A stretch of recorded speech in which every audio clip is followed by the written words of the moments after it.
So the first tip is really pretty simple, but it's often overlooked and understated, and that's just being mentally prepared for cold water fishing. Now, I wasn't prepared the first time I came cold water fishing way back when, and that's because I expected to do just as good, have just as many bites as I did when it was warm. And that's just not the case. It's not gonna happen that way. In cold water, the fish are a little bit more finicky. You know, sometimes they might bite really good and then the next day they just shut off. And it could be, you know, 2 totally same days in your opinion, but for whatever reason, the bass are just finicky in the winter. So prepare yourself. You're gonna get fewer bites, but the good news is that you're more likely to catch bigger bass in cold water.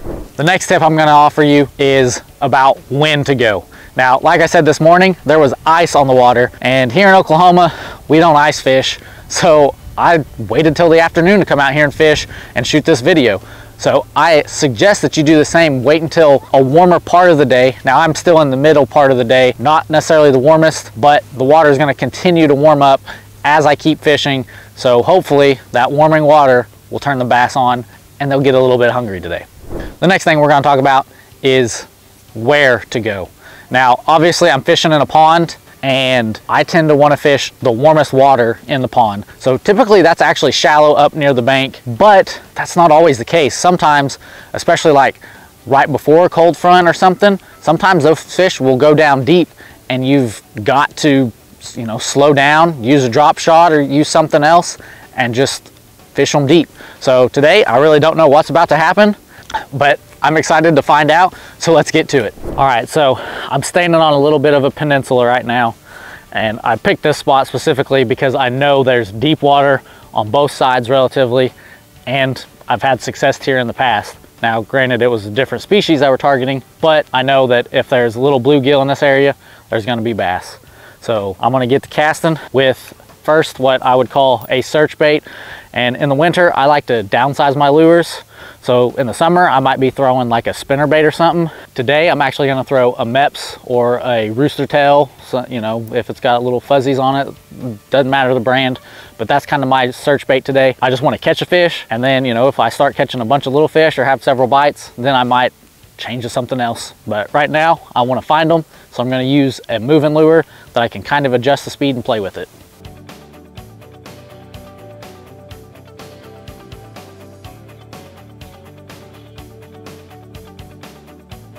All right, so I've made several casts fishing this with this little Mepps lure. Haven't gotten any bites. I'm gonna switch to something a little bit different. But before I did, I also wanted to remind you that great cold water search baits are flat-sided crankbaits and just your traditional spinner bait, especially if you downsize it. They're great search baits. And lastly, one of my favorite search baits is actually a chatterbait or a bladed jig, because you can kind of, you know, pick your speeds, fish a little faster, fish a little slower, figure out what they want. So I think that's what I'm about to switch to next, but you don't always have to go with this as your search bait. Like I said, figure out kind of what the fish want. Today, I'm not sure that they want this. It's a little bit too sunny, but there's a little bit of ripple, which kind of helps it, but maybe they want something else, so we're about to find out. All right, so I've switched to chatterbait. One lure that I forgot to mention that is an excellent search bait, particularly in cooler water, and that is a jerk bait. Because once again, you can kind of play with the speed a little bit. You can jerk it a little faster, let it set, or reel it a little quicker, and you know, don't let it set as long. So it's up to you on how to fish a jerk bait, but those are some of my favorite search baits in cool water. Now, obviously, those aren't the only lures I use. So I'm gonna see if I can at least get a bite with this chatterbait, and then we're gonna talk about what lures I'm gonna switch to in order to slow down, which is generally what we think of when cold water fishing.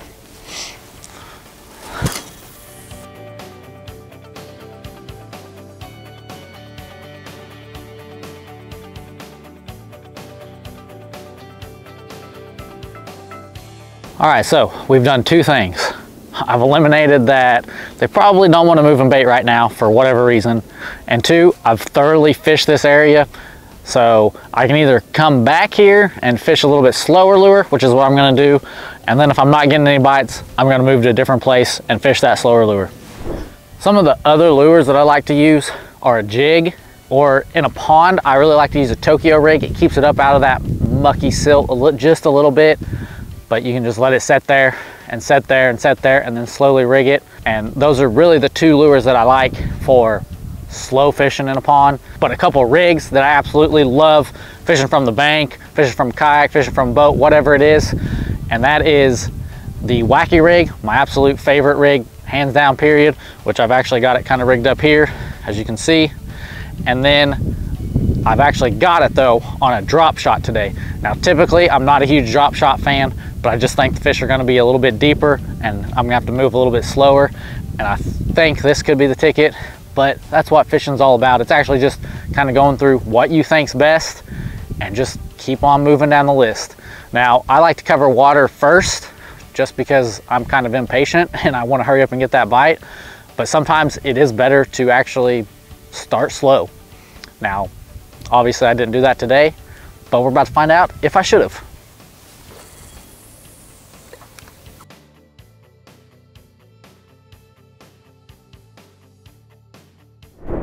All right, so I've thoroughly fished this place, haven't had a bite.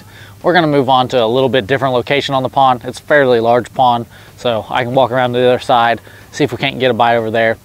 Otherwise, it might be a skunk day. I don't wanna say that just yet, because there's still plenty of time to catch fish, but it's looking like they're just not biting today. So I've walked to the other side of the pond now. I'm gonna make a few casts. I actually grabbed a couple little baits. Maybe that's just, you know, changed it up just a little bit.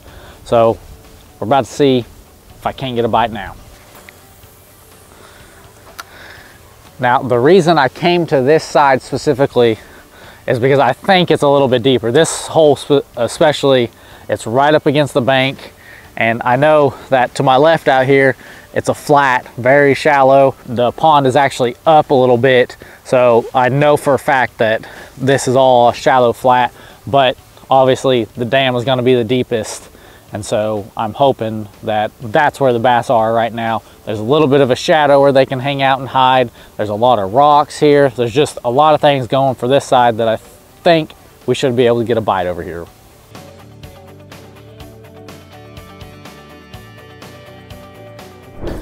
All right, so this is the last spot I'm going to try today. I'm going to walk back out on this point here. It's on the opposite side that we started on. Same kind of thing. There's a flat out this direction in front of me, but out on the point, it kind of tapers off and gets a little bit deeper towards the middle, and as well as on the other side of the point. So I'm gonna fish it pretty good. Hopefully we can get a bite. If not, we might be going home empty-handed.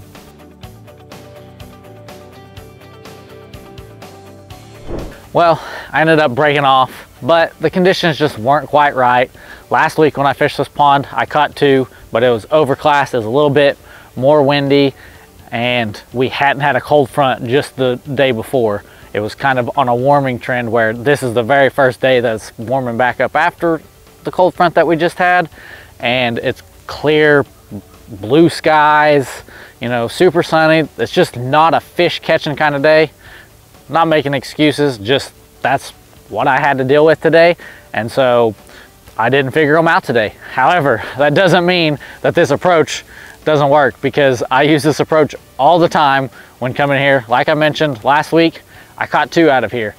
It's kind of a heavily pressured, it's a real public spot, so you know you're gonna run into people, and you're gonna have to be a little bit more unique in your approach, think outside the box sometimes. Today just wasn't my day. That's how it goes sometimes. So if you found this content helpful, I'd appreciate it if you subscribed. It helps me out a ton, as I've said, and I just really appreciate. I love hearing feedback, so let me know in the comments down below your tips and your approaches to cold water bass fishing. And if you're looking for even more tips, where I go into detail about several other tips, check out the video down below me right now. It's all about winter bass fishing. Until then, always remember that education is important, but fishing is essential.